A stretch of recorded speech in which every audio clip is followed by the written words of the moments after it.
Greetings, YouTube. We've had a couple months of Cavalier side quest / main quest difficulty, and so it's time for some discussion on tweaks. Now, anytime there are pro player tweaks to any difficulty, I really feel like one man deserves credit more than anything else, and that's the great Seaton. His voice is by far the biggest and most important voice in the community. Not to say other people don't have important voices, because they do, but I think Kabam just takes note, and as they should, more when Seaton discusses something, because he really has such a influential voice in the community, and I appreciate how much he has worked tirelessly over the years to benefit all players, especially free-to-play players. He's really a leading voice for free-to-play players, and I've said this for years. He is one of the, if not the main motivation for me to even try to have an MCOC YouTube channel when I started out 3 years ago, and I will always be forever grateful for his influence. With that being said, we have the Event Quest Cavalier difficulty updates. In our continued efforts to improve the Cavalier difficulty event quest, we're going to be making some changes starting with the November event quest. First of all, while the majority of our class-focused buffs could be tackled by a wide variety of champions across classes, we heard from a number of you that the benefits to using the correct class wasn't quite rewarding enough. And I would agree with some of that. The Mystic one, I think, is amazing. I was getting the biggest yellow numbers I've ever had in some cases with Black Widow Clairvoyant in the Mystic one. So we're updating the buffs to aid the targeted classes. Power Technician. Tech attackers now gain a fury whenever they power drain, lock, or burn the opponent. This is going to be really fun for OG Vision, I feel like. Having any armor up now allows them to power drain 10% of the defender's max power on a well-timed block. So that's going to feel kind of like a Red Skull, right? Mystic Consumption. Mystic attackers no longer gain a fury if the opponent is prevented from gaining a buff.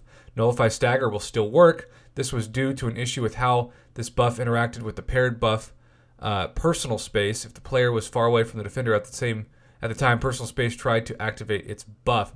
So does that make the only one I liked worse? Am I reading that wrong? I hope I'm reading that wrong. Scientific Exploit added a new clause to the buff. Science attackers have a 20% chance per weakness, exhaustion, or fatigue debuff on the opponent to inflict a vulnerability debuff on each landed attack. Vulnerability lasts for 20 seconds. That's a long time.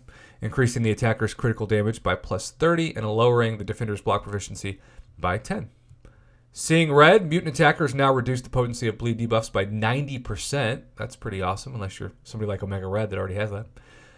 Punishment Glutton, skill attackers now gain a fury anytime any damaging debuff is purified or expires. The buff paired with Punishment Glutton has been changed from Polka Dot Power to Rapid Metabolism -1. I also got to say, I really enjoyed this part of Cavalier difficulty this month because he was somebody that I used every day, and now I don't use him as much. But man, the Wrath of Blade returned, at least to my roster, for the month of October. I'm also kind of excited to try Gwenpool with that buff. Cosmic Grit. Cosmic attackers now activate the Aptitude buff upon gaining their third buff instead of on the fourth buff. Okay, that's a little bit better. Now, Cosmic attackers, just like I discussed with Blade, I don't use him as much as I want just because of the limited space in my roster, and I don't do Alliance War anymore.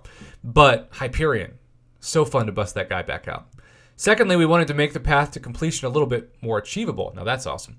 So we've added a 100% health linked node to the end of the easy path.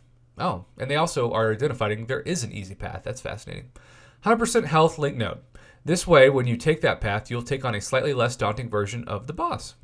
Don't worry, we've balanced this against the intended health pool for the boss, so we're not making the other paths harder.